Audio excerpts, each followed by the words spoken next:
The latest news now, and nearly 11.5 lakh general population has been vaccinated as the second phase of the vaccine drive began on Monday. A big boost to the vaccine drive was Bharat Biotech declaring that their vaccine was nearly 81% efficacious. According to the interim results, Covaxin produced by Bharat Biotech has an efficacy of 80.6%.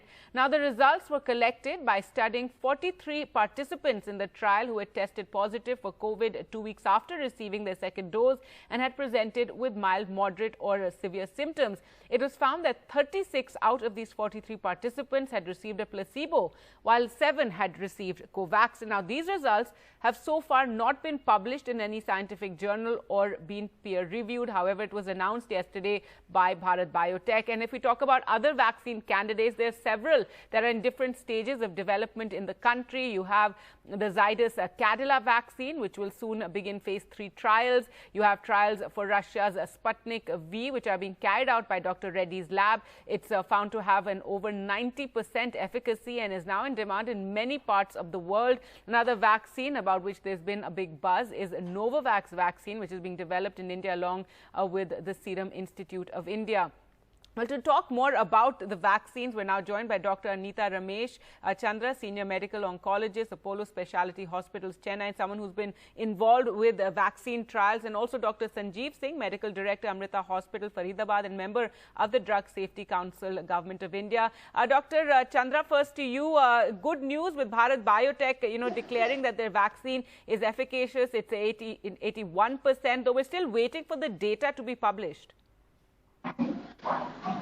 Yes, that was the phase 3 data which they published on 25,800 people where the failure was only 7 cases seen in the vaccinated arm. So that's interesting data and it's quite good, and it reaches us around 80% success rate.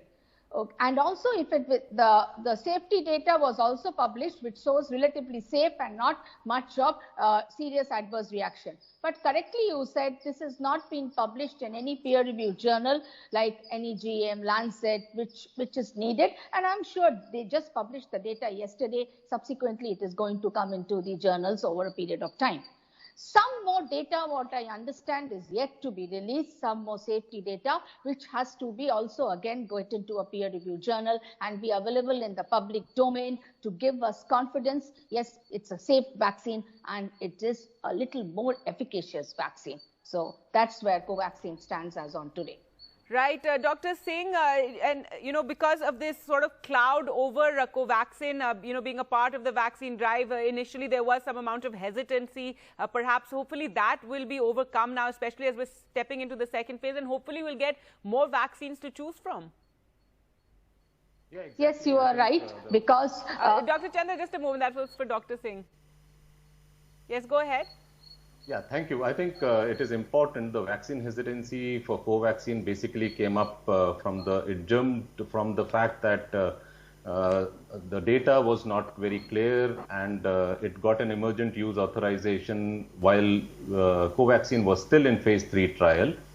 Yesterday, it was a very, very landmark information which came up, which was released by ICMR.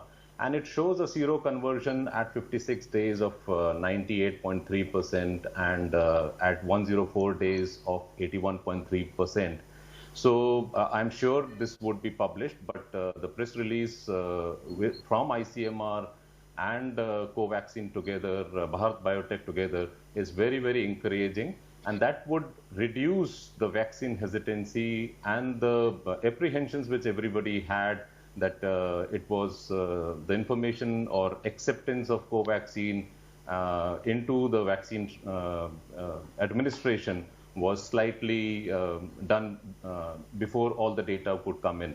So I'm sure with yesterday's information, the vaccine hesitancy would change into a vaccine exuberance and more takers would be there within the country.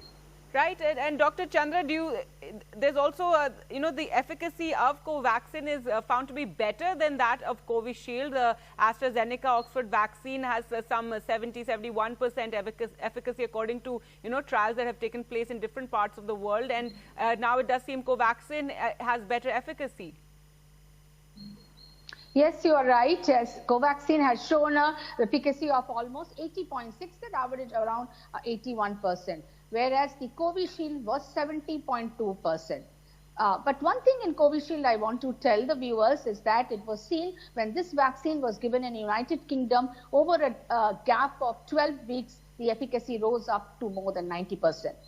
But we cannot do that in India because the vaccine has not got approval for a gap of 12 weeks. But as on 4 weeks, we are getting a effectivity of 70.2%, and that is quite good. But definitely may not be as high as Covaxin, which is 80.1% or 80.6%. So definitely Covaxin has a better efficacy as on today, whatever data is available. So can you explain that to us? Because we do know in the UK, they took a bit of a radical, move in the sense they decided that they were first going to give everybody the first dose of the vaccine, and they kept a big gap between the second dose. But you're saying that is actually helping when it comes to Covishield or the Oxford AstraZeneca vaccine?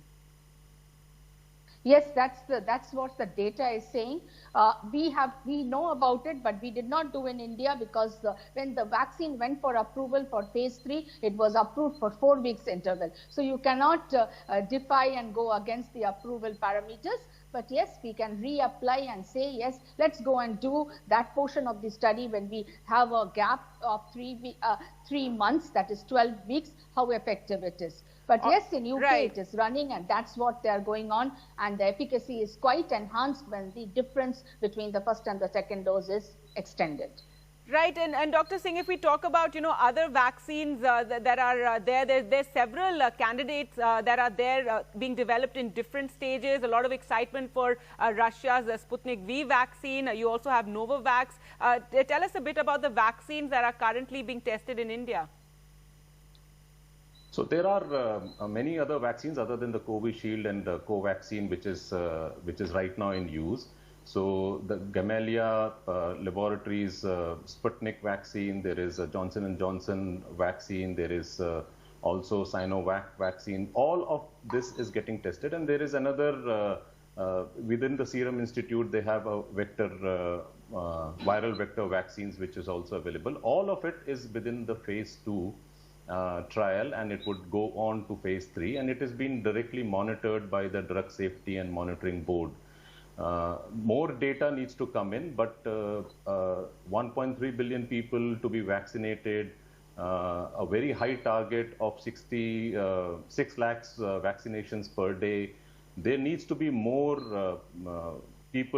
more companies who need to come in to cover this vaccination, because the target is huge. And to reach up this, definitely India has done a fantastic job.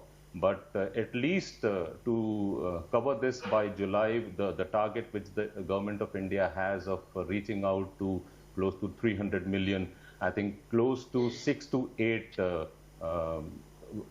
global partners or Indian partners needs to be in the fray. Right. Hopefully, we will see more vaccines coming in sooner rather than later. Thank you so much, doctors, for joining us on the show and talking about the vaccines. And